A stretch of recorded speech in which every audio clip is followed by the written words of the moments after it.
Fala família, sejam todos muito bem-vindos a mais um episódio Petra Talk. Hoje mais uma vez com meu grande amigo Tamo junto. Esli. E hoje eu vou deixar que ele fale aí e apresente também o nosso convidado. Antes da gente apresentar o nosso convidado, né, que você já sabe quem é, como o Abraão disse, né? Você já sabe quem é, já deixa o seu like aí, se inscreva no canal, isso é muito importante, né? Compartilhe esse vídeo aí para muitas pessoas para chegar a alcançar corações. E nós estamos hoje, nessa tarde, recebendo o pastor Igor Alves, lá da PIB de Guaçuí, no Espírito Santo. Que honra, pastor. E é casado com a minha prima, né? Então, assim, é um prazer te ter aqui, que Deus esteja nesse bate-papo e é muito bom te ter aqui. Esli, Abraão, os ouvintes que irão nos ouvir, é um prazer estar com vocês, Amém. Poder compartilhar, fazer parte desse momento, na certeza que Deus está conduzindo tudo Amém. Que vai ser feito aqui. Amém. E aonde chegar esse podcast, Deus com certeza falará aos corações. Glória, e o nome dele será glorificado. Satisfação mesmo. Amém. De poder participar deste momento. Amém. Que alegria, meu amigo. Mas Igor, pra gente começar aí, né? Quem não sabe onde é Guaçuí, tem muita galera aqui no... Confunde com Suruí aqui no Rio, né? Não, nada a ver. Quem é o Igor? Da onde veio o Igor? Conte um pouquinho sobre o começo aí da tua história. Como é que foi a infância? Onde nasceu? Onde viveu? Então, como já foram dito, né? Eu me chamo Igor. Eu fui nascido e criado em um interior que se chama Bom Sucesso. Vocês conhecem, que é distrito de Apiacá. A grande cidade de Bom Sucesso. Grande cidade.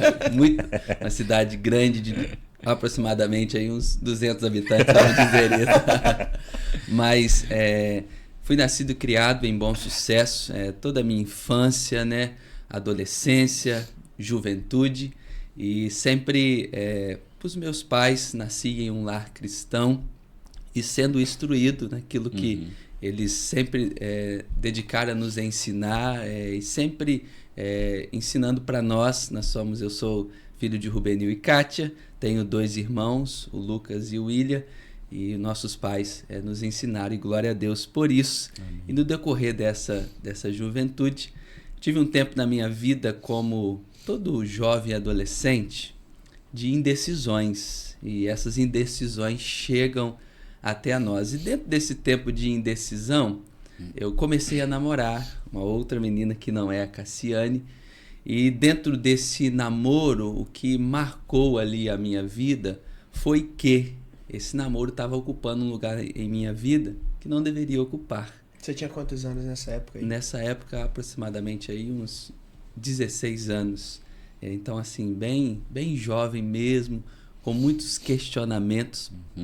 Mas o caminho que estava tomando, a minha mãe sempre dizendo, não é isso que Deus tem para você. Só que, como às vezes achar que os pais não sabem de nada, eu pensei que, não, eu sei o que estou fazendo. Quando eu fui acordar, a coisa já estava tomando a proporção que não deveria.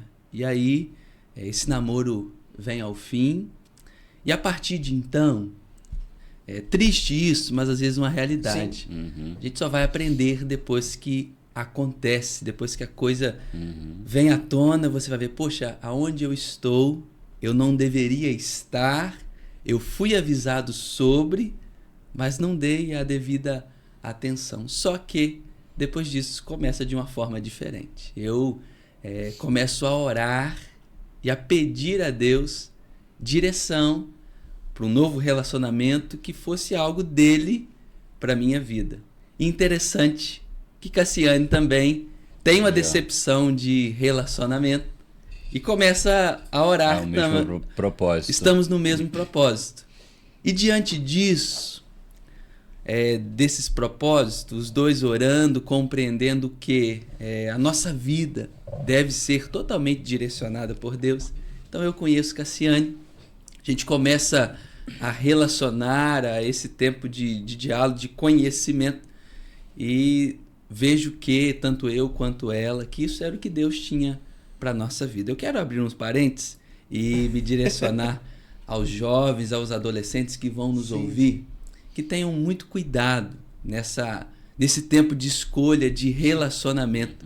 E relacione com alguém que te leve para perto de Jesus. Amém. Relacione com alguém que ame Jesus mais do que você. Glória a Deus. Relacione com alguém que te leve a viver uma vida a cada dia mais para Jesus. Amém. Se não for dessa forma, não comece, não desenvolva. Que no seu relacionamento o centro sempre seja Jesus. Amém. Por isso, glória a Deus.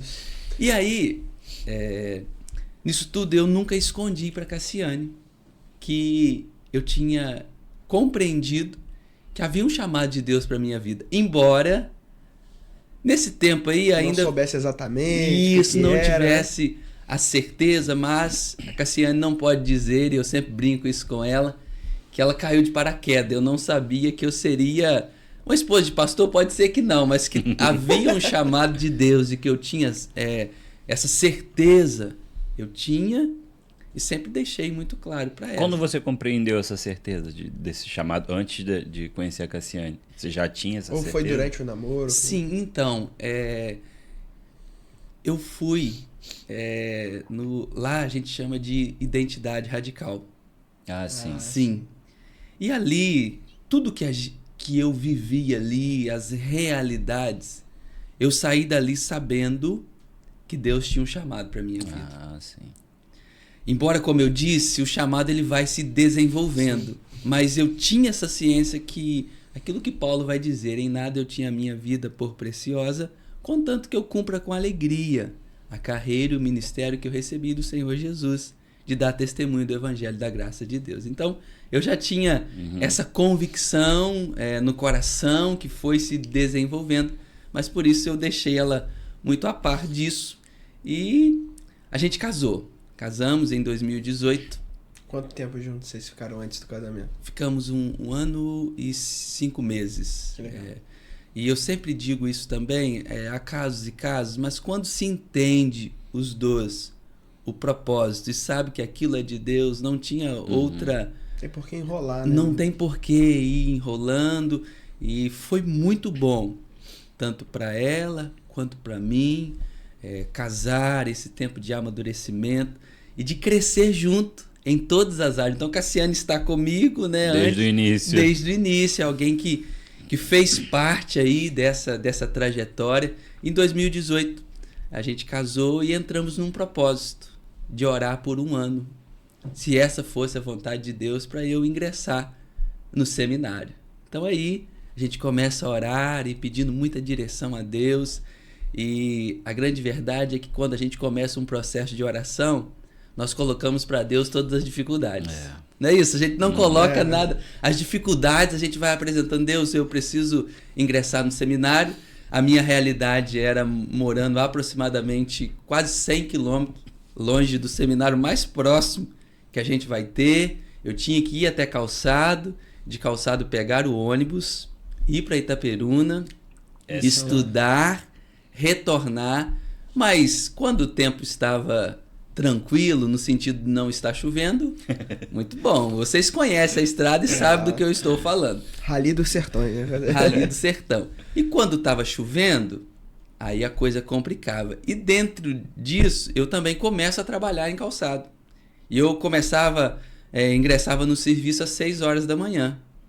Saía de casa às 5 horas da manhã, começava a trabalhar às 6 horas, aí ia até 4 horas, não fazia horário de almoço, que eu precisava sair às 4 horas, porque o ônibus saía às 4h30, então eu tomava banho no serviço, pegava o ônibus 4h30, ia para a faculdade em Itaperuna, estudava, terminava às 10 horas, pegava o ônibus de volta, chegava às 11 horas em Calçado, pegava a minha moto, ia até Bom Sucesso, chegava em casa, ia tomar banho e dormir no outro dia. Chegava em casa o quê? 11h40, meia-noite? Meia-noite, até que vai se organizar para dormir, e aí eu tinha que levantar no outro dia pela manhã de novo e vir. Como eu estava dizendo, foram essas as dificuldades que a gente foi colocando, só que engano nosso e insensatez nossa colocar dificuldades para Deus, né? Que Ele vai sanando todas elas e vai nos apontando. É isso que falta? Então tá bom.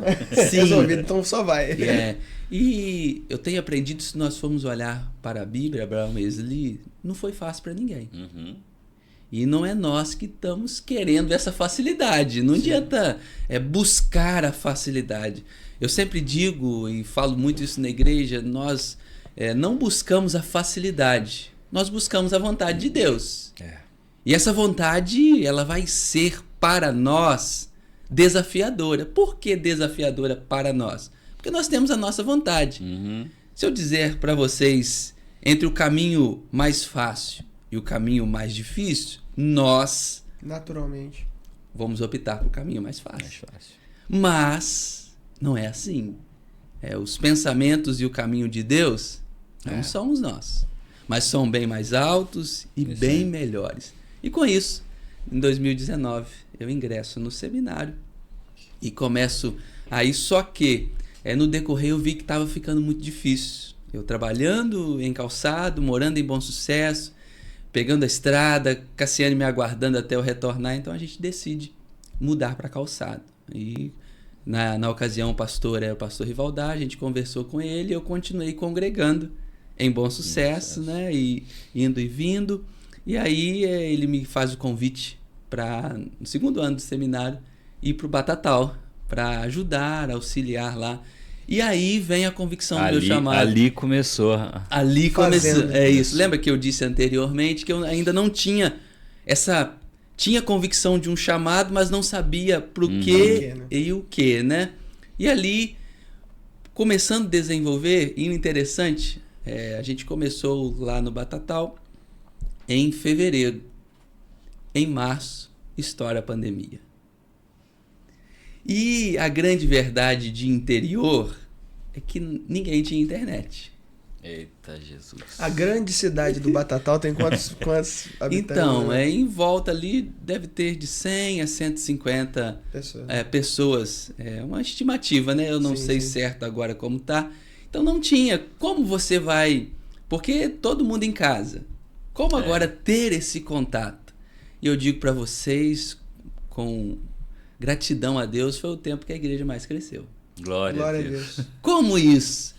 Como explicar, né? Como explicar? É o agir de Deus. E eu sempre, quando tenho oportunidade, eu falo disso. A gente fazia culto o dia todo. Junto de Cassiane, a gente atendia as famílias. Então, vamos supor, começava 8 horas. De 8 a 9, era uma família. Você atendia em casa? Ou... Na igreja mesmo, na congregação. A Cassiane cantava e eu pregava. Sabia disso não. Isso é novo, né? Isso é novo. Aí de 8 às 9 eu conversava, atendia esse momento de culto com a família. Aí eu acabava 10 minutos antes para uma família sair e a outra nem encontrar por causa de toda aquela restrição que havia. E o pessoal ficou com muito medo mesmo. Então a gente fazia isso, então começava às 8 horas da manhã. Terminava às 6 horas da tarde. Meu Deus do céu. Tempo ali, o dia todo envolvido, intensivo. Era uma vez por semana? Era aos domingos. A gente fazia isso aos domingos. E era dentro da realidade. Cara, que ideia genial. Não, essa daí. Essa eu não conhecia. Para atender a demanda. Porque você está diante... Aquilo que eu disse, a gente às vezes cria desculpa, vê a necessidade. Então... Diante de algumas realidades que nos advêm durante a nossa vida, nós temos duas escolhas, ou recuar ou avançar e viver a realidade. Para nós, a nossa realidade era essa. A gente até fez algumas lives, mas viu que a gente não alcançava o nosso público e eu precisava alcançar, ter esse cuidado. Então a gente foi fazendo isso. Uma outra ferramenta que eu utilizei muito era ligar para os irmãos. Para estar orando, vez por outra, até hoje, algum irmão de lá, alguma irmã me fala, rapaz, que tempo bom aquele, receber a sua ligação. Você está me ligando para quê? Estou ligando para orar pela sua vida. Então, isso foi estreitando esse laço e fazendo... E você ali, nesse tempo, você só estava auxiliando, né? Sim, eu era. Como auxiliar ali na igreja. Auxiliar. Mas todo mundo já estava olhando pra você, rapaz, esse menino vai ser um pastor aí. E, cara, eu acho interessante, assim, que... Isso mostra, primeiro você falando que descobriu fazendo, né? Eu sempre cito isso, mas não posso me esquecer de Pedro e Jesus ali. E Jesus insistindo, apacenta minhas ovelhas. Sim. Você desenvolve esse amor enquanto você faz. Sim. E outra coisa, né? Pensando na realidade da ovelha, haja o que houver, meu irmão, pode ser pandemia, pode ser... A ovelha continua sendo ovelha e precisando de cuidado, né? De alimento. Então, assim, cara, eu achei brilhante. É uma realidade onde isso era possível, né? Sim. Porque a quantidade de se pessoas. o pastor fosse fazer um culto por família, ele ia passar a semana inteira e ia terminar sem voz. Mas naquela realidade, pô, veio como uma luva isso, né, cara? E quando você diz aí, Abraão, eu sempre digo, teoria é uma coisa, prática é outra. E essa prática me levou a entender o cuidado, quanto as pessoas necessitam desse cuidado e quanto há pessoas chamadas para exercer o cuidado. Então isso foi gerando em mim e como eu disse anteriormente, foi confirmando. Esse é o meu chamado e eu tenho plena convicção. Isso, embora o Wesley saiba disso, no Ministério Pastoral, a gente vive muitos desafios, mas é sempre vivo no meu coração a convicção que eu tenho do meu chamado. Amém. E com isso a gente vai desenvolvendo. Eu fico esse tempo no Batatal, esse primeiro ano, o ano da pandemia, a gente batizou, realizou. Aí tem o segundo ano, né, eu fico lá por 2 anos e as coisas vão fluindo e estudando no seminário. No terceiro ano eu recebo um convite de estar em uma congregação em Arituba. Arituba é perto de São José do Calçado. Não conhecia essa cidade. É entre São José do Calçado e Guaçuí. Arituba está ali no meio. E o pastor Luciano, que era o pastor de Calçado. E eu acho interessante que as coisas às vezes acontecem onde a gente menos espera. Eu trabalhava no comércio, como eu disse, na padaria, né? Eu fui no Cicobi, que é um banco lá, resolver as coisas da padaria. Eu topo com o pastor e ele me faz o convite no banco, tipo assim, algo não tão comum. Isso. Né? E aí você recebe aquilo como, ao mesmo tempo que é muito bom, começa uma indagação, mas Deus, tô lá, tô fazendo isso, é da vontade do Senhor. Um desafio novo. Um desafio novo. E desafio. Batatal, quando assumi, se eu não me engano, a gente estava aí com 25, 30 membros. Na ocasião, já estava com 40 ou 45. Então a igreja teve esse crescimento. E para Arituba, para onde eu iria, eu acho que tinha 9 membros. E uma congregação assim... Quantos idosos? Quase que 9 idosos. Tinha só um casal que era assim, meia idade, vou usar a expressão, acima de 30 anos, mais ou menos. Só isso. E o resto, tudo idoso. Então a frequência era baixa. A gente entende toda a realidade do idoso, se dependendo do tempo, como está a saúde, eles ficam impossibilitados de participar. Então um desafio novo. E aí? Quase que uma plantação, né? Sim. É quase começar um trabalho novo, né? Porque... Sim. E que desafio, né? Para um pastor jovem. Você não era pastor, você já seminarista. Seminarista. Isso. Seminarista. E que desafio. Sim. E aí, como passar mais um desafio desse? Encarar uma congregação, um casal, 7 idosos, e aí? E assim, o que antecede o convite, a nossa vida tem que ser pautada. Eu aprendi uma frase no seminário e eu carrego ela comigo. Que o meu lugar é onde Deus quer. O nosso lugar é onde Deus quer. Não importa se tem 10, 20, 100. Às vezes a gente preocupa muito com o número, né? Assim, com tal igreja. Então a gente entra no processo de oração de novo, pedindo muita direção. E Cassiane e eu entendemos que esse era o chamado de Deus. E a gente encara esse desafio mesmo. E começamos... você tem que começar a viver a vida da igreja. Entender a realidade. Entender aonde você está, o que você está enfrentando. A gente começa a viver e a gente vê que as crianças seria um trabalho que levaria a igreja a estar presente ali e a gente começa a trabalhar com criança, e aí o trabalho começa a desenvolver, tratar também os membros que estavam de uma forma, não que estava não sendo antes, mas desanimado. Isso, essa proximidade, e graças a Deus, Deus começou a trabalhar naquele lugar. A gente tem uma irmã lá, eu não esqueço disso, a irmã Maria, e todo domingo pela manhã ela ia de casa em casa buscar as crianças. Uau. E a gente preparava um café da manhã para as crianças vinham, tomavam café, a gente fazia aquele momento ali, tinha todo o momento preparado para isso, e a gente foi desenvolvendo. Graças a Deus colhemos muito fruto disso, né? Deus foi glorificado, Deus foi exaltado, o nome dele foi anunciado naquele lugar. Amém. E dentro disso a gente recebe o convite. Em ir para Arituba, eu me tornei missionário da nossa associação do Espírito Santo, que é o MEVAN, que a igreja entra com a parceria com o MEVAN. Eu entrei como plantação de igreja, como foi dito aqui. MEVAN, mas não é do Luiz Hermínio, não. Não é Ministério de Evangelização. Não, é o MEVAN, que é o nome do Ministério de Missões da Convenção Batista do Espírito Santo. Capixaba. Capixaba. Aí, trabalhando pelo MEVAN, os missionários no tempo de anunciar ali, eles são convidados. E eu fui convidado para mim ir em Iguaçuí. E não havia no meu coração, nem no coração dos irmãos. A igreja estava com o pastor interino. E eu fui lá, fazer aquilo que é confiado a mim, que era para mim desenvolver como missionário. E estou lá e, anunciei lá, fiz aquilo que é nos pedido fazer, totalmente usado por Deus. E nessa questão os irmãos lá viram, e dentro da realidade que eles estavam vivendo, me faz o convite de assumir a igreja, de me tornar o pastor dessa igreja. Quantos anos, Igor? Na ocasião eu estava com 23.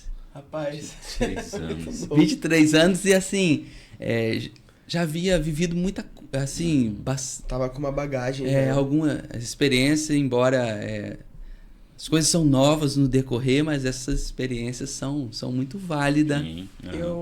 Enquanto você estava falando aqui, eu fiquei imaginando a Cassiane. Cara, Queria te perguntar, porque cara, o casamento recém-formado ali é algo muito novo, é muita mudança, muita adaptação. E aí Cassiane sai, ela morava nos Pontões, né? Sim. Sai, Pontões, Bom Sucesso, Calçado. E aí quando você foi pra Arituba, você morava em Calçado ainda? Morava em Calçado. Como que foi toda essa mudança? Porque foi tudo muito rápido, né? Sim. Como isso aconteceu ali, como que ela reagia a essas demandas, esses convites, como foi pra você esse tempo? Então, a gente viveu muita mudança, como você disse, em pouco tempo. Mas eu louvo a Deus pela vida da Cassiane. Sempre entendeu. Eu acho que quem tinha mais dificuldade para as mudanças não era a Cassiane. Era eu. E ela se adaptava mais fácil. Muito fácil. Eu mesmo, para sair de Bom Sucesso, levei um tempo morando em um porão com a minha casa, porque para mim sair eu tinha muita dificuldade. Sua história ali, né? Sim. Hoje não. Hoje eu lido com mudança totalmente diferente, mas na ocasião. Mas Cassiane, quando eu dizia para ela, a palavra dela, se é de Deus e se é para sua vida, eu estou pronto para viver com você. Pode contar comigo. Então, isso leva a gente também a ter uma tranquilidade, uma paz no coração. Dá mais segurança, né? Segurança. Mas precisa os dois entender o propósito e viver o propósito. A grande verdade é que o chamado pastoral é para a minha vida, mas isso engloba a Cassiane também. Sim. Se a Bíblia diz que nós nos tornamos uma só carne, Cassiane está comigo nisso. Eu não vou sozinho, não tem como ir sozinho, deixá-la para trás, e não ser algo muito bem decidido entre nós dois primeiro e diante de Deus. Não é uma decisão só sua, né? Sim, eu receber um convite, ter a certeza falando, eu vou assumir. Não é isso. É eu e ela conversando e desenvolvendo isso. Mas Abraão Esli, graças a Deus, ela lidou sempre com muita naturalidade, muito entendimento, muita compreensão vinda de Deus para aquilo que Deus estava nos apontando nesse tempo. E a Cassiane, ela sempre teve esse dom, né, de trabalhar com criança, né? Sim, é uma área que ela sempre desenvolveu, continuou desenvolvendo, ainda hoje desenvolve na igreja onde a gente está. E eu ia fazer um comentário sobre a questão da família pastoral, né? Hoje muitos pastores, assim, até por frustração, por lutas que já enfrentou, né? Tem uma ideia de proteger e isolar a família do ministério. Sim. Ou até mesmo entender que não faz parte, né? Agora você falou sobre ser uma só carne, e a ideia da família pastoral, para mim, é algo muito precioso. Sim. Quando você tem a família inteira envolvida. Eu acredito que existe uma potência aí que é muito diferente de um sacerdote do lar caminhando sozinho. Sim. Sabe? E acredito que esse lugar de aprimoramento, de aperfeiçoamento mútuo ali, ela te impulsionando, você aperfeiçoando também o dom dela na obra, isso isso deve trazer uma alegria muito grande, né? E uma satisfação, ambas, né? Porque os dois... Quando você diz isso, um dos questionamentos quando a gente foi para o Batatal, eu acho interessante eu comentar sobre isso, foi essa questão. Como vem um casal de jovens recém-casados para conduzir uma congregação, e a pergunta dos irmãos era como eles vão lidar com alguns assuntos, como eles vão tratar um casamento, sendo que eles estão descobrindo. Cheirando a talco. Isso, começando. E como lidar com isso? E esse foi alguns dos questionamentos. No entanto, se eu disser que essa é uma das áreas que a gente mais atuou e continua desenvolvendo, e assim, é o Espírito Santo de Deus, Deus que conduz, é o poder de Deus, e nós não podemos abrir mão da nossa parte, de eu e Cassiane aprimorar, desenvolver, buscar conhecimento para estar também atuando, porque se eu me limitar e olhar para a idade e não fazer aquilo que cabe a mim, não há como. Então, isso lá no início, no Batatal, foi um questionamento, mas graças a Deus a gente não enfrentou nenhuma dificuldade quanto a isso, muito pelo contrário, Deus nos conduziu, tem nos direcionado a testemunhar e a testificar. E, Abraão, você fez um outro comentário, eu acho interessante também. Eu acho que essa decepção que há é porque as pessoas começam a olhar a esposa do pastor não mais como um ser humano. Às vezes começa a ter uma visão como a esposa do pastor, ela perde o nome, já não se chama mais isso. E às vezes isso gera uma decepção e acaba criando uma barreira. Aí é isso que você... E aí fica tipo um ministério solo. Sim. Então, eu tenho muito cuidado com isso, e converso muito com Cassiane, e tem situações que ela tem que dar uma recuada para não ferir, e eu preciso entender, os irmãos da igreja precisam entender que Cassiane é minha esposa, mas é uma mulher, é um ser humano que tem dificuldades, e embora... Fragilidade, embora a cobrança venha tamanha, vou usar a palavra responsabilidade que há, mas precisa haver, e eu acho que as pessoas devem ter um olhar diferente, um olhar de cuidado e não só de cobrança. E às vezes há esse olhar para a família pastoral de cobrança. E a mulher do pastor, se ela tiver e responder de uma forma que não deveria, já é uma cobrança. Poxa vida, a mulher do pastor fez isso. É quase igual a família real, né? Não, quem é da família real não pode fazer isso. Então, e aí, às vezes, com essas questões, a família vai criando a barreira, e isso pode dificultar o desenvolvimento do ministério pastoral no lugar. E tá chegando agora o filho do pastor, né? Sim. Chegou, né? Chegou. Já tá com 1 ano e 2 meses. 2 meses, Pedrinho. É o filho do pastor. Sim. Misericórdia. E filho do pastor troca a fralda igual as outras crianças, chora de madrugada igual as outras crianças. Anda na igreja igual as outras crianças. E com relação ao Pedro, essa semana mesmo eu conversava com uma pessoa, e a pessoa dizia para mim, rapaz, ser filho de pastor, fazendo menção do Pedro, não é fácil. E Eu e Cassiane, a gente conversa muito sobre isso. A gente quer mostrar para o Pedro que além dele ser filho do pastor Igor, ele deve ser um servo de Jesus. Ele deve honrar a Jesus. Ele deve amar a Jesus. E ele deve viver para Jesus. E tentar, de uma certa forma, levar ele a ter uma naturalidade com isso. Ele precisa relacionar com Jesus. Além de cobrar, porque às vezes pode haver da minha parte eu chegar, Pedro, você é filho de pastor, ter uma cobrança. Acorda para beber. Sim, mas além disso, entende que além de eu levar ele de cobrar, eu quero levar ele a entender a responsabilidade dele, não comigo, porque se o Pedro entender a responsabilidade que ele tem com Jesus, as minhas cobranças não vão ser necessárias. Não estou abrindo mão da minha paternidade, daquilo que eu devo exercer sobre a vida dele. No entanto, o relacionamento pessoal dele com Jesus é uma das minhas metas e objetivos. Glória a Deus. E eu oro por ele todos os dias, pedindo Glória a Deus que esse seja um servo. E eu brinco com a Cassiane. Varãozinho, eu brinco com a Cassiane. Assim, isso é entre nós dois. Pedro vai ser pastor. Ela fica olhando, ela falou, Pedro podia ser um missionário, mas não pastor.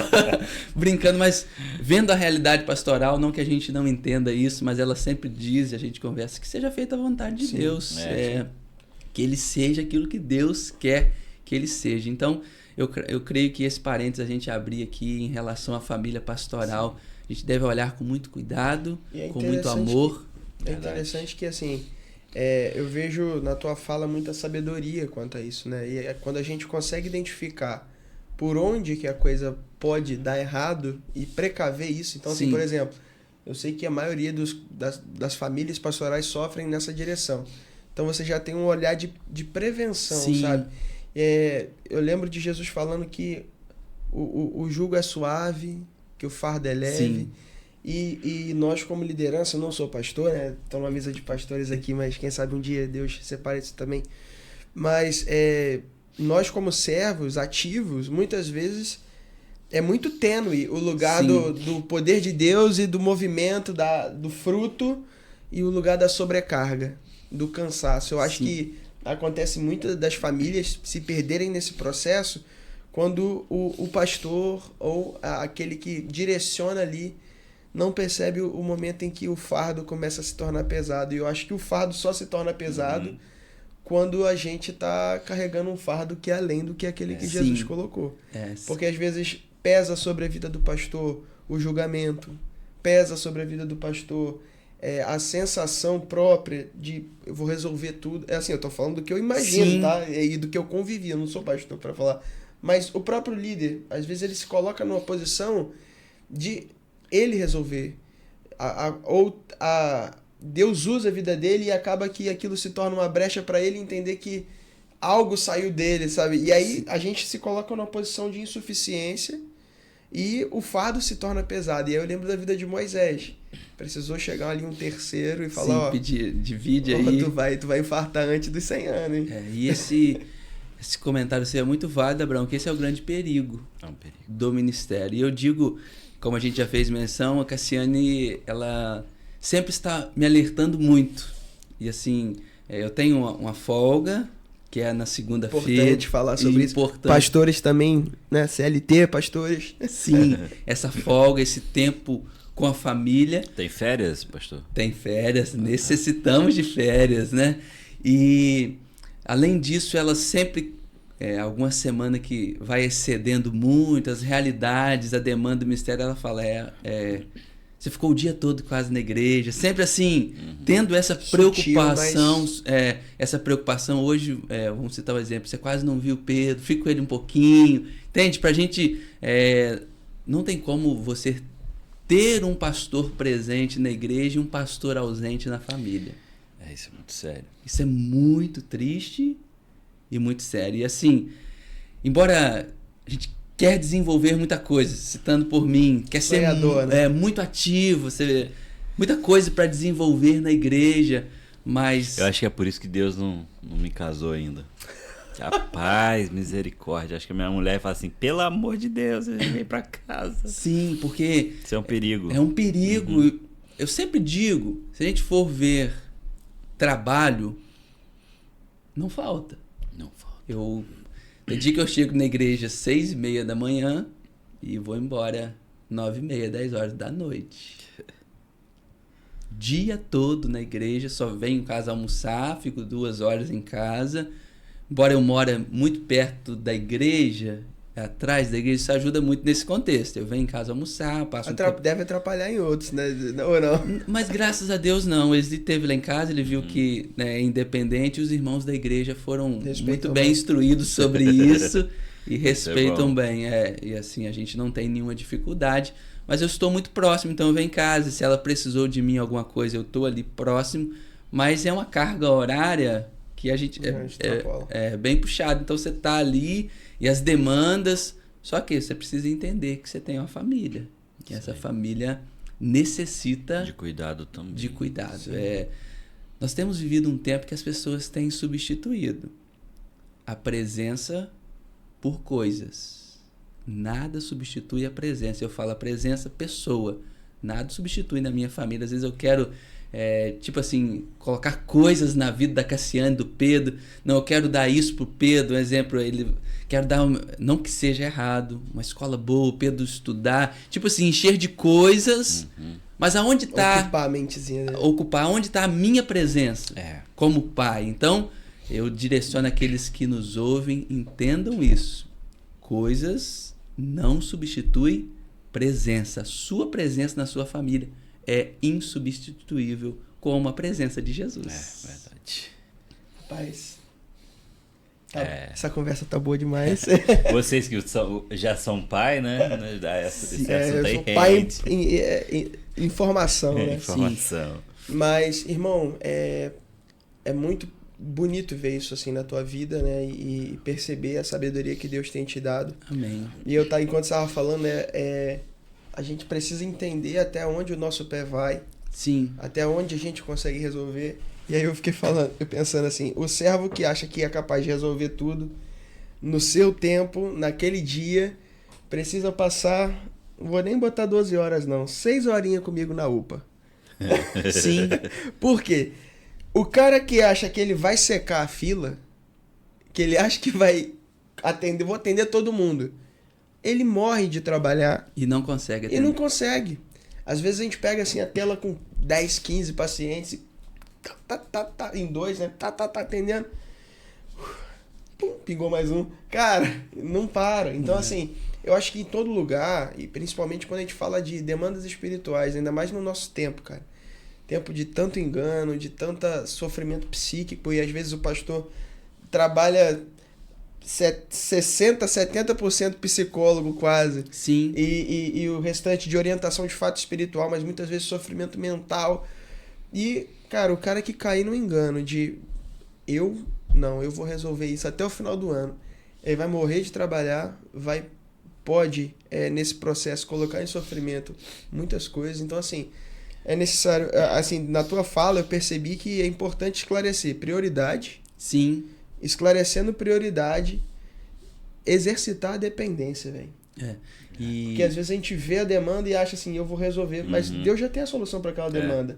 Faz o seu dia, traça o seu plano, resolve aquilo e confia que não perdeu o controle, sabe? Eu tenho um hábito muito bom. Eu inicio meu dia no gabinete, tempo com Deus. E uma das coisas que eu sempre digo é, Senhor, por mim mesmo, eu não faço nada.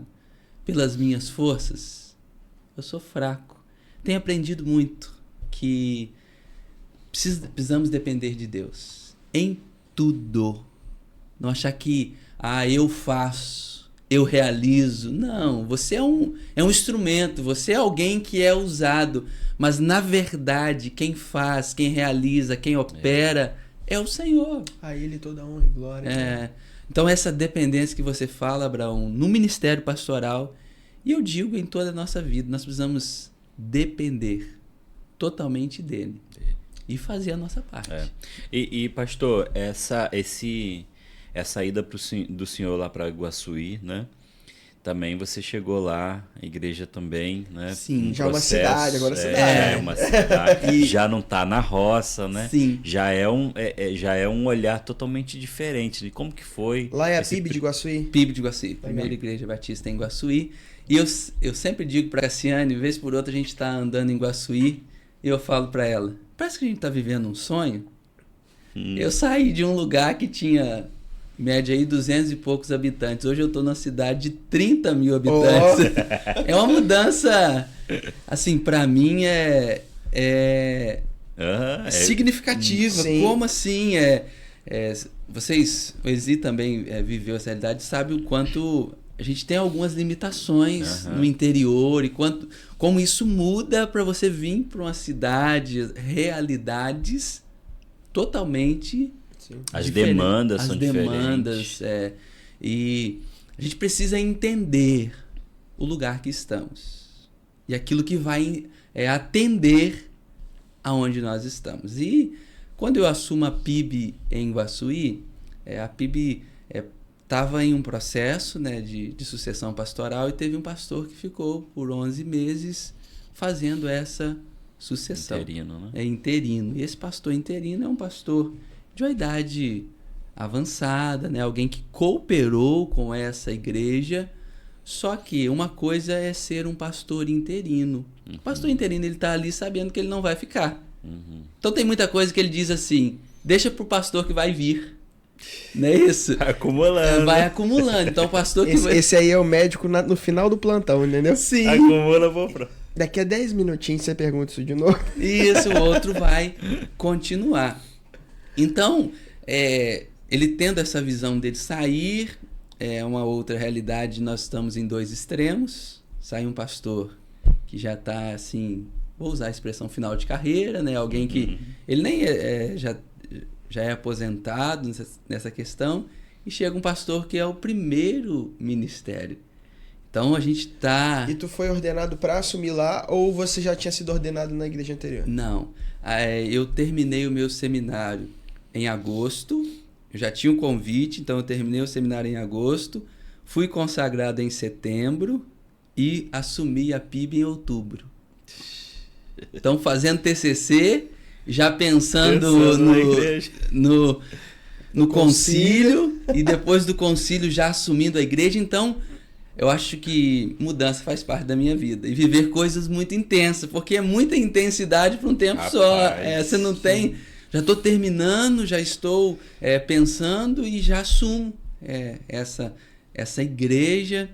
E dentro de todas as realidades de uma igreja que vem com pastor interino, muita coisa para fazer, né? Não é colocar defeito em quem foi anteriormente, mas são realidades.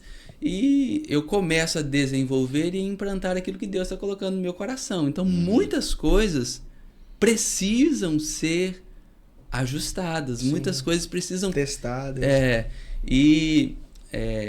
A grande verdade é que as pessoas também, ao olhar para mim nessa idade, eu nunca tive dificuldade com isso. Embora as perguntas que eu mais ouço seja, qual é a sua idade? Às vezes eu saio com algum irmão que tem uma idade a mais do que a minha. Você chegou já em congresso de pastores? Fui. Já olhava pra você assim... Sim. Porque eu já fui em alguns aqui, os caras ficam olhando pra mim assim, solteiro ainda. Ixi, às vezes a gente tá na rodinha e conversa. Aí os pastores que são conhecidos, daí é o pastor fulano de tal.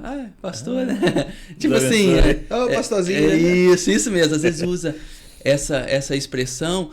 E eu, desde o início, eu entendi com muita direção de Deus, você precisa exercer a sua autoridade. As pessoas precisam olhar para você e ver, de fato, uma autoridade vinda de Deus, o entendimento daquilo que você está fazendo.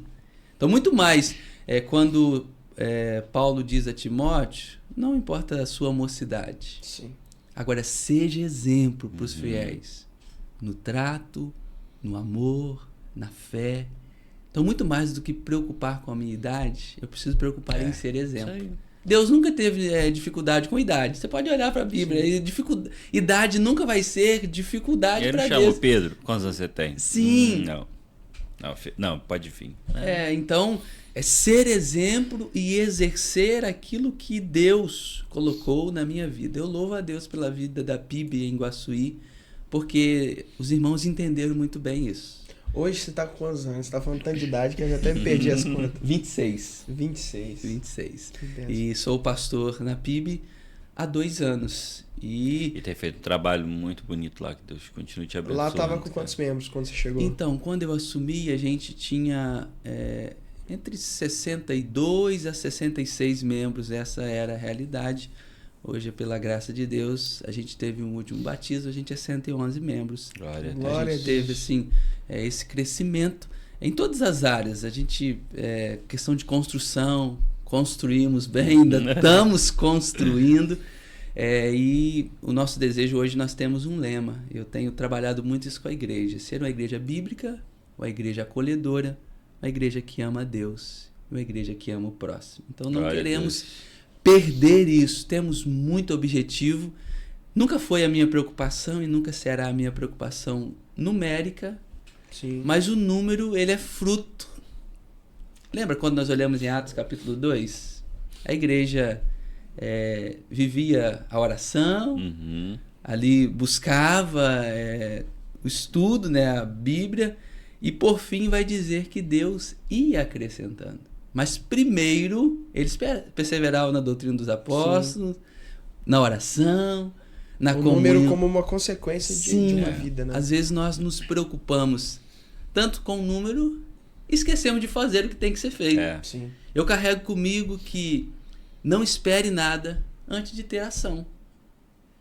Você não vê ninguém colhendo sem plantar. Então eu preciso plantar, eu preciso desenvolver, eu preciso fazer para depois eu esperar. Agora, eu disse aqui que a gente deve depender de Deus. Sim, mas abrir mão da nossa parte? De maneira alguma. De maneira alguma. Então, a nossa parte, a minha parte, eu tenho que fazer. E eu assumo a PIB com muitos desafios, com muita realidade, mas sempre com muito pé no chão. Nós não podemos tirar o pé do chão e criar expectativa além, embora nós servimos o Deus do impossível, embora tenho muita fé e sei daquilo que Deus pode fazer, mas ter o pé no chão é muito válido também, senão você acaba se atropelando e alcançando realidades que ainda não é o momento. Então, assim, com muito pé no chão, buscando muita sabedoria de Deus, porque as realidades vêm. Eu disse anteriormente, né, que o pastor até falou que eu era pastor auxiliar. Uma coisa é ser pastor auxiliar, outra coisa é ser pastor presidente. O Wesley, usar como exemplo, se acontece alguma coisa, por mais que ele resolva, mas a última palavra ele vai conversar com o pastor, deixa eu ouvir, não vai? Com certeza. Não vai. Agora não. Eu vinha de ser auxiliar e qualquer coisa, vamos pro pastor. Agora o pastor sou eu. Agora quem resolve... A realidade mudou, né? A realidade mudou. E eu preciso entender essa realidade e ter postura, discernimento vindo de Deus para resolver as demandas e sempre direcionado por Deus. Sim. Porque eu olho alguma situação e eu penso, a minha vontade é essa. Se fosse eu faria, mas não é você. Você não está tratando de coisa sua. Você não está falando em seu nome. Né? Você está falando no nome dele. Eu sempre digo para os irmãos lá, até usando da parte financeira, eu digo assim, a gente pode sujar o meu nome, o nome do Igor, embora não vamos fazer isso. Mas o nome da igreja, jamais. Envergonhar o nome de Jesus? Jamais. É muito sério e a gente precisa levar as coisas de Deus a sério. Temor, né? Temor. E a gente vive uma realidade de uma sociedade que parece, não sei aqui. Que perdeu, né? Não sei aqui, né? Eu vou falar da minha realidade. Aqui no Rio é super de boa, acho que Iguaçuí é pior. Eu vou falar da minha realidade. A questão dessa seriedade e de compromisso é preocupante. Quando eu estava no seminário, um professor falou para mim, vocês vão pastorear na época mais difícil, no tempo que estamos vivendo, em pleno século XXI, porque muitas coisas têm se perdido. Mas ainda assim, Eu creio em uma geração comprometida, Deus. homens e mulheres íntegros, retos, temente a Deus, que vive para Deus. E é isso que eu tento.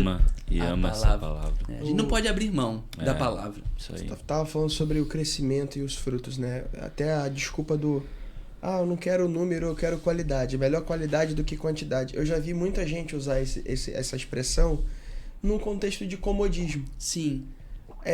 A pessoa não consegue frutificar na quantidade, usa a desculpa da qualidade porque não está tendo quantidade, mas ao mesmo tempo não oferta uma qualidade. Sim. Porque eu acho que é natural para uma planta que tem qualidade, né? Pensa na ideia da videira de João 15, a videira que tem qualidade, ela dá fruto. Sim. Aí você estava falando sobre a questão dos números, né? E eu lembrei da fala de Jesus. Porque se permanecerem em mim, eu permanecer em vós. Sim. Na verdade, ele fala assim, aquele que permanece em mim, esse dá muito fruto.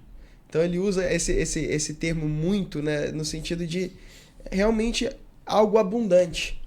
A semente é boa, se a gente for pensar na parábola do semeador, a semente é maravilhosa. E agora pensando na visão da videira, a videira é poderosa. Sim. Se a gente permanecer nela, não tem como produzir, desculpa o termo, mixaria, no sentido de tanto de qualidade quanto de quantidade. Mas são frutos que se dão na permanência. Né? Nesse lugar aí, onde Deus é quem dá o crescimento, onde Deus é quem... E quando você faz esse comentário, eu acho que é muito válido isso, que quando começar a apontar para todo lado, eu vejo que não está crescendo, eu falo, não, meu foco agora é qualidade. Aí entende que, tipo assim, a gente vai aqui e ali e perde a essência. Eu preciso ter propósito. Eu preciso ter metas e ter objetivo. E dentro desse objetivo, dentro desse propósito, as coisas vão fluir a partir dele. Agora, se eu não tenho propósito e objetivo, eu tento aqui, não dá. Eu vou aqui... Aí vai fazendo enxerto, né? Sim, aí eu fico perdido. Eu não sei o que estou fazendo, não sei para onde eu estou indo. Então, é muito válido no ministério pastoral e na vida pessoal termos propósito. Eu tenho um propósito. Quer ver uma coisa? Eu lancei um propósito na igreja. Hoje nós somos, como eu disse, 30 mil habitantes em Guaçuí. O nosso propósito, estamos trabalhando como igreja e em 8 anos é alcançar 1%, chegar a 300 membros. Esse é um propósito. Amém. E nós estamos trabalhando para alcançar esse objetivo, de alcançar 1% da nossa comunidade para Jesus, pessoas sedentas dele. Então nós vamos trabalhar para isso. Agora, se eu não tenho propósito, não tenho objetivo e começo aqui e ali, dentro do propósito ser uma igreja bíblica, uma igreja acolhedora, uma igreja que ama a Deus e ama o próximo. E isso nós vamos usar um português muito claro, acelerar e vamos em 8 anos. Se a gente alcançar em 4, em 2, em 3, ou eu disse também, se a gente não alcançar em 8, mas a gente trabalhou. Agora eu não posso chegar no final dos 8 anos e falar assim, poxa vida, quer ver uma coisa triste? A pessoa chegar no final do ano, eu poderia ter feito. Eu poderia ter feito. Eu poderia ter começado a ler a Bíblia. Sim, mas aí passou. Não, você tem que chegar, eu fiz. Quando Paulo diz, eu combati o bom combate. Olha que coisa linda, eu fiz, eu realizei aquilo que veio à minha mão. Então, o final deve ser a satisfação de ter feito aquilo que cabe você fazer. Agora, que frustrante é chegar ao final e dizer, eu poderia. Não, isso é frustrante. Agora, quando nós entendemos o propósito, o objetivo, a direção, nós chegamos no final falando, eu combati. Glória a Deus. Eu fiz a minha missão.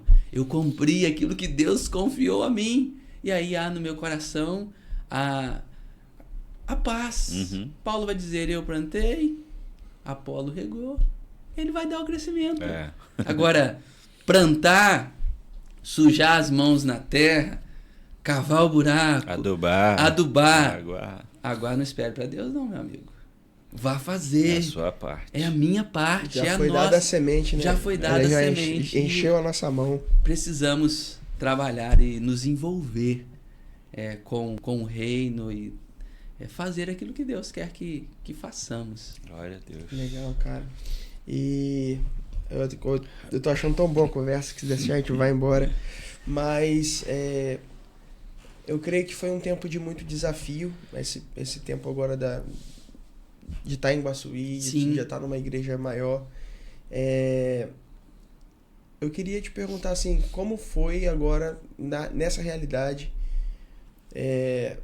A igreja lhe recebeu bem com relação à idade, com relação aos conselhos, já agora uma igreja que tem todas as faixas etárias. Sim. Como é que foi esse processo de adaptação lá? Foi bom, mas todo início ele tem um receio. E houve, por parte, algum receio, algumas coisas que eu fui enfrentando nesse início, mas eu volto a dizer, quando as pessoas começaram a olhar e dizer, esse menino, nenhum mérito meu, tá?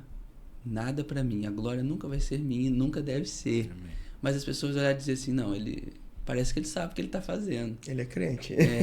Ele tem propriedade daquilo que ele está dizendo.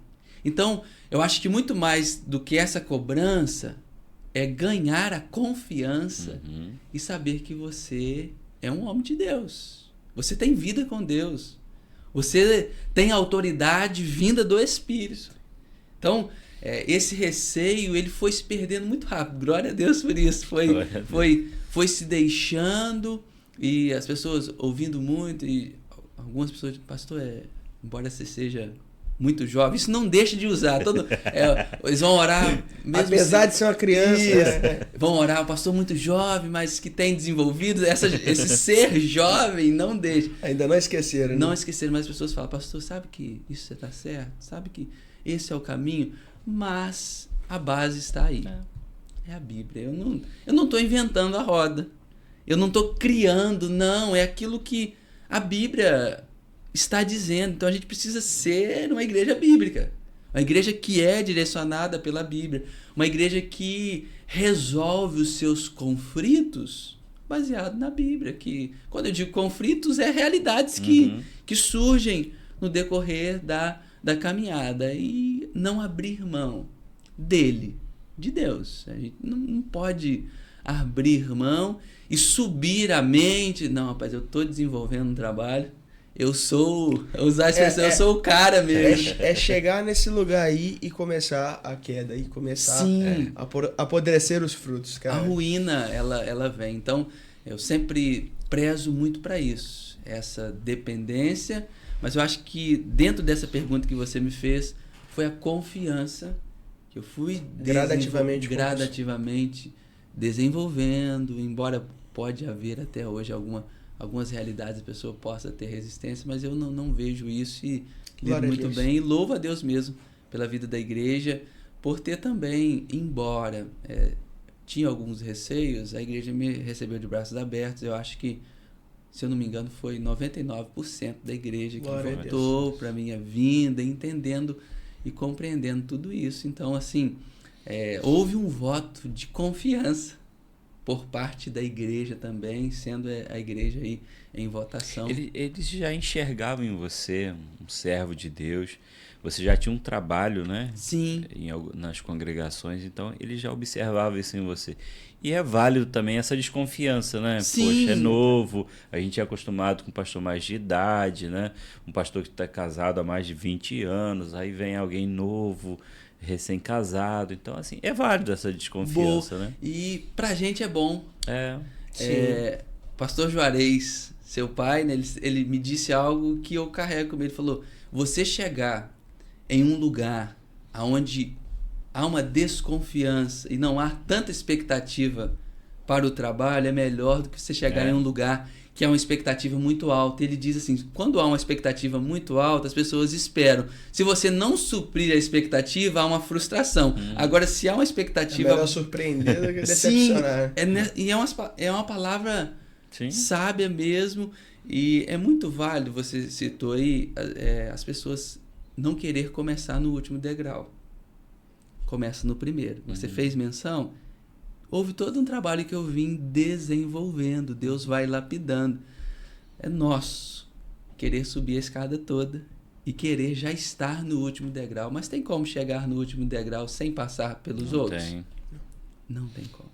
Não tem como acessar algo em Deus. O queimar etapas, né? O queimar etapas. É o grande déficit que nós cometemos. E colhemos frutos disso. Né? A pressa de querer... Não, eu quero já assumir numa igreja tal, eu já quero já ser o líder tal. Não, gente. Ou você chegar e impor algo. Não, irmãos, Sim. vamos construir aqui, vamos fazer isso. Não, calma. Sim. Vamos ouvir, né? Talvez tem muitos pastores que estão vivendo essa realidade, né? De estar assumindo o ministério agora e tá nessa pressão aí, né? Então, cara, calma o seu coração, né? Vai devagarzinho, degrau por degrau. E eu diria a pastores que podem estar assumindo dentro da realidade, eu ouvi uma palavra uma vez de um pastor amigo, a gente precisa estar muito atento aos detalhes e aquilo que Deus vai nos direcionando. Ele diz, o primeiro ano, você senta no banco carona e deixa a coisa romper para você ver, começar a conhecer as pessoas, ver a realidade. Ele faz essa menção de não chegar já mudando tudo. Chegar já, não, é isso aqui, sem conhecer a realidade. Então, você precisa observar, ver como está se desenvolvendo e, posteriormente, eu disse há pouco tempo na igreja, pro conselho, que agora é que eu estou começando a colocar a minha cara na igreja. A cara no sentido daquilo, a visão que eu tenho, a forma, então... Já tem parede preta? Ainda não. A gente fez... Vai ter. Fizemos, tá na Assembleia para votação. Fizemos mudanças, né, assim, das luzes apagadas, um ambiente assim... que Mas foi gradativo, pouco a pouco. E assim, vendo a questão e saber o momento. A verdade e eu digo àqueles que estão começando, muitas coisas vão te surpreender. Quando você chega, é o primeiro amor, eu vou dizer assim, aquele relacionamento que está começando. Tudo é muito bom, tudo, a pessoa apoia, isso vai. Mas eu vou te dizer e te informar que isso passa. As coisas chegam na realidade. Isso é bom também, as coisas chegar na realidade, que às vezes uma pessoa no início demonstra para você ser uma pessoa muito assídua, muito comprometida, tá em tudo, mas ele só está querendo passar isso. Ele não é quem de fato ele está dizendo ser e demonstrando ser. Esse discernimento Sim, algo de buscar ao Senhor. Buscar o Senhor, Abraão, e deixar o tempo. Tem coisa que o tempo vai mostrar. Uma realidade é eu enxergar a PIB há 2 anos atrás, quando eu assumi. Outra realidade é eu enxergar hoje. Ver o que chegou no lugar nesses 2 anos. Ver quem as pessoas demonstraram que elas são mesmo. E quantos, às vezes, nesse início, quis impressionar. E triste, porque as pessoas não devem impressionar líder. Se tiver que impressionar, eu vou usar essa expressão, impressione ao Senhor. Ou seja impressionado por Ele, viva... impressionar a Deus é difícil. Seja impressionado por Ele, viva que... É bom, hein? Miserável. Mas assim, é um grande cuidado que todos nós, embora eu sabia disso, mas quando você vê, poxa vida, é verdade mesmo. Que aí, esse primeiro amor vai passando. Aquilo que a pessoa não falava com você no início. Agora ele já fala. Agora ele já fala de uma forma dura. Agora ele já chega para falar com você e mostra quem ele é. Já traz problema, né? Já traz problema. Ele mostra quem ele é em conversas sérias. Conversas sérias revelam quem de fato é a pessoa. Conversas sérias que eu falo que ele, no gabinete mesmo, tá você e o pastor e a pessoa e vão resolver algo. Você começa a usar daquilo que você deve usar e a pessoa começa a demonstrar quem ele é. E ali você vai vendo isso, é a verdade. Então, esse cuidado do início é muito válido. Não sair distribuindo e querer mudar aquilo que já está vindo. É preciso deixar as coisas ir chegando no lugar e não perder o direcionamento de Deus. Amém. Estar muito íntimo com Deus, que no tempo certo as coisas vão chegando no lugar. E eu não diria que as pessoas que fazem isso seja ruim no sentido para você, não. É porque às vezes ela está querendo impulsionar você nesse início, mas ninguém sustenta aquilo que ele não é. Verdade. Cai. Aí depois vai continuar. Mas esse cuidado, eu diria, para quem tá assumindo um ministério novo, é muito, muito válido.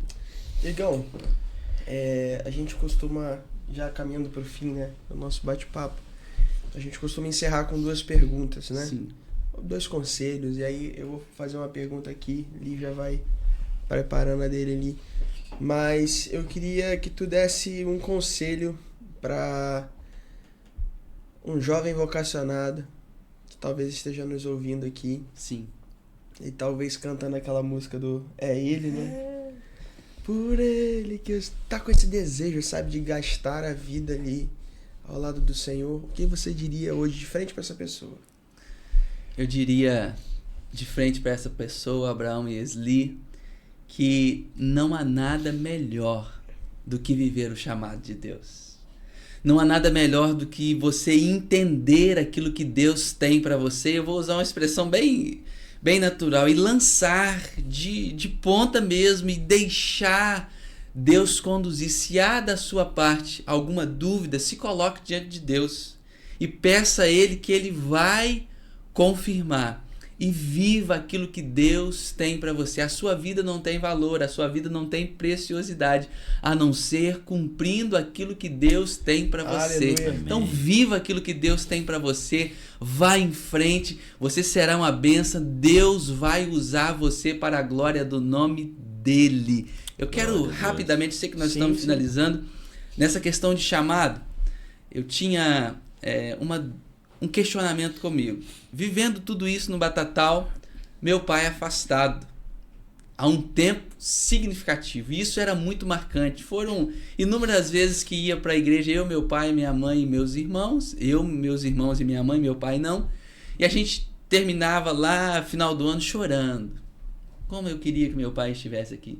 E eu disse para Deus assim, Deus, se o Senhor tem um chamado para minha vida, primeiro é meu pai que eu quero de volta. No sentido de que eu quero que ele volte para os braços do Senhor. Como eu vou exercer alguma coisa sendo que o meu pai está distante? Para mim aquilo não tinha sentido. E esse questionamento. E eu fiz esse questionamento para Deus. Né? Tipo assim, não é uma obrigação para Deus, mas eu queria essa confirmação. E glória a Deus. Glória a Deus. Deus é maravilhoso. Ele é poderoso. Não por mim, mas ele era o tempo do meu pai retornar. E era essa confirmação para mim. Meu pai retorna. Glória a Deus. E foi um dos meus maiores incentivadores e que contribuiu quando eu estava no Batatal e até o dia de hoje. Glória a Deus. Glória a Deus. Então, se você tem alguma dúvida, coloque diante de Deus, Ele vai confirmar. E avance. Viva aquilo que Deus tem para você. Não há nada melhor do que viver aquilo que Deus tem para nós. Amém. Glória a Deus. Pastor, e aquelas pessoas que estão fugindo do seu chamado? Então, igual o Jonas, né? Deus fala assim, vai para a congregação. Aí você fala assim, não, Deus, eu quero assumir uma igreja, uma PIB, uma CIB, né? Uma central. Deus está falando assim, não, é tempo de você, né? O que você falaria para essas pessoas que ainda estão como o Jonas, fugindo do chamado, fugindo daquilo que Deus quer e querendo fazer do seu jeito? O que você diria para essas pessoas? Eu diria para essas pessoas que é um equívoco da parte humana fugir daquilo que Deus quer para nós. E se você quer viver aquilo que Deus tem para sua vida, você precisa viver a vontade dele. Não adianta eu querer viver para Deus e viver a minha vontade. Viver o meu querer. Não. A oração de Jesus é, Pai, está muito difícil. Se possível, passa de mim esse cálice. Mas todavia seja feita a vontade de Deus. Toda vida seja feita a tua vontade, Pai. Você precisa entender isso, que sobre a sua vida é a vontade do Pai que tem que prevalecer. E aonde Ele te levar, deixa eu dizer uma coisa para você. Com muita convicção e com muita direção do Espírito Santo, não é para onde você vai. É quem irá com você e quem está te conduzindo. Glória a Deus. Amém. Você precisa ter isso. Quem está comigo? Eu posso ir para uma congregação, para um lugar que for. Mas se Deus está comigo, esse é o meu lugar. Então não fuja do chamado de Deus. Viva os processos. Eu sempre penso, e se for da vontade de Deus, de você ficar neste lugar a vida toda. Às vezes a gente quer muito lugar grande, mas Deus quer te usar. Ali é o lugar. Nós não cremos em coincidência, não, gente. É propósito. Eu sempre levo a igreja onde eu sou pastor a pensar, por que nós estamos em Iguaçuí? Por que eu estou naquele bairro? Por que eu moro a vida toda naquele lugar? Eu só moro ali porque eu quero. Não. Você mora ali, você está ali porque é um propósito de Deus. Sim. Então, não fuja. Viva aquilo que Deus tem para você. Encare as realidades e as dificuldades que podem ter dentro desse chamado. Vai ter dificuldade. Vai aparecer. Mas viva no centro da vontade de Deus. Posso dizer uma outra coisa? Não há contentamento melhor no coração do que estar no centro da vontade de Deus. Você acha que Jonas ele estava contente onde ele estava? Não. Ele estava com... o texto bíblico não diz isso. Isso é um pensamento de Igor. Não é heresia, eu não estou criando isso. Mas não havia contentamento dele, não. Ele vai dormir, ele está no porão. Havia dentro dele... Você pode ver quando a pessoa... Ele sabe que o lugar dele, é aqui, e ele vai para cá, aquilo ali, ele está ali, mas ele... Está desajustado. Ele está desajustado, desinquieto. Aqui não é o meu lugar. Então você sabe que aonde você está, se você está fugindo do chamado de Deus, não é o seu lugar. Volte para o seu lugar, cumpra aquilo que Deus tem para você, e Deus será honrado sobre a sua vida. Glória a Deus. Afinal, a vontade de Deus vai ser feita. É melhor voltar a pé do que na barriga da baleia, né? Sim. Então é isso. O melhor mesmo, Abraão e Esli, nem experimentar isso, nem experimentar o barco ali, a tempestade, o melhor. Sufoco desnecessário. Nós, às vezes, queremos tomar um caminho. E pessoas perderam por causa dele, Sim. né? A grande questão cuidado quem está vindo, está dentro da embarcação e você tem dado lugar aí, porque eu sempre digo que algumas situações não vai somente a pessoa. Aqueles que estão ali não tinha nada a ver, mas viveram a tempestade com Jonas. Às vezes por causa de Tá fugindo do chamado, a família só. Sim. Fica a dica, Jonas. E às vezes também assim, um pai de família, ele começa a viver uma realidade que isso vai ter um reflexo na família. Às vezes ele entra para o caminho do álcool, esse caminhar dele vai ter um reflexo negativo na sua família, de comunhão, de proximidade, um ensino para os filhos. Então, eu vou usar uma expressão, respinga.